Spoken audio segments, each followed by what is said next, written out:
वालेकुम वरहमतुल्लाहि वबरकातुह। मैंने अभी कुछ दिन पहले एक वीडियो अपलोड की थी।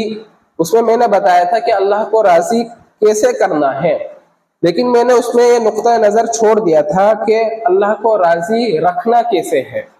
करने को तो मैंने आपको बता दिया, अब रखने की बारी है। मैं आपको बताता हूँ कि अल्लाह को राजी कैसे रखा जा सकता है। अल्लाह को राजी करना आसान है और अल्लाह को राजी रखना ये बहुत अहम बात है। तो इसको जरा ध्यान से सुनिए। देखिए, कुछ चीजें तो ऐसी हैं जो हम कर लेते हैं, लेकिन कुछ चीजें ऐसी होती हैं जिनमें छोटे से लेकर बड़े तक सभी गलतियां करते हैं। उसमें चाहे मैं हूं या आप हो, तो सभी इसमें शुमार होते हैं। तो आइए मैं आपको बताता हूँ वो कौन कौन सी चीजें हैं। देखिए, सबसे पहली बात तो यह है कि हमें अपने फरीजे को अदा करना पड़ेगा। यानी अल्लाह ने कहा कि बस ईमान किस पर रखना है, भरोसा किस पे करना है, अल्लाह पर। तो अल्लाह पर हमारा भरोसा और अल्लाह पर हमारा ईमान हो, यकीन हो। ठीक है, हजरत मोहम्मद सल्लल्लाहु अलैहि वसल्लम अल्लाह के बंदे और उसके रसूल हैं, ये हमारा अकीदा हो। ठीक, दूसरे नंबर पर हमें 5 वक्त की नमाज बाजमात अदा करनी है। ठीक है, तीसरे नंबर पर हमें रमजान के रोजे मुकम्मल तौर पर पूरे रोजे रखने हैं। ठीक है, चौथे नंबर पर हमें ज़कात देनी है। पांचवें नंबर पर अगर अल्लाह ने हमें इतनी वुसअत दी है कि हम हज की जो ये तोशा वगैरह होता है इसका हम खर्च अपने पास रखते हैं, हमें अल्लाह ताला ने गनी बनाया है, तो हमको हज करना जरूरी है। तो 5 चीजें तो ये वो हुई हैं कि जो हम पर अल्लाह ताला ने फर्ज की है, इनको तो हमें हर हाल में अदा करना है। इनको छोड़ने की तो कहीं से कहीं तक कोई गुंजाइश नहीं है। ठीक है, अगर बंदा सही हालत में है तो फिर इनको वो नहीं छोड़ सकता। लेकिन 5 चीजें ऐसी हैं जिनमें से अक्सर हम गलती कर जाते हैं।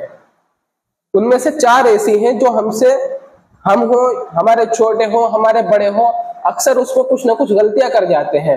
वो बहुत अहम चीज है, मैं उसको आपको बताता हूँ। उनमें से पहली चीज तो यही है कि हम अपना अकीदे को ठीक रखें, उसको कहते हैं ईमानियात।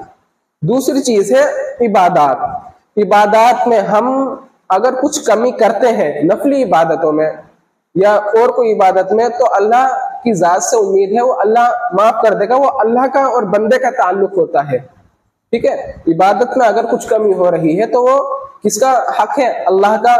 तो हुकूकुल्लाह का मामला है, अल्लाह चाहे उसे माफ कर दे, अल्लाह ना चाहे तो उसे ना माफ करे। ठीक है, तीसरी चीज ये आती है अखलाकियात। हमें अपने छोटे से भी और अपने बड़ों से भी बड़े अच्छे अखलाक से पेश आना है। यानी हमें देख करके लोग कतराए ना, बल्कि हमें देख करके लोगों के चेहरे पर मुस्कुराहट और मुस्कान आ जाए। तो हमें अपने अखलाक ऐसे बनाने हैं। अल्लाह के नबी सल्लल्लाहु अलैहि वसल्लम और आपके सहाबा के अखलाक ऐसे थे कि दूसरे लोग आपको देख करके ईमान लाते थे। तो हमें भी अपने अखलाक ऐसे ही करने चाहिए। ठीक है, नंबर 4 है मुआमलात। मुआमलात का मतलब यह है कि हमें कोई भी लेन देन करना हो, चाहे वो तिजारत की गर्ज से हो या और कोई लेन देन हो, उसमें हम बिल्कुल अमानतदारी के साथ अपने मामलात रखें।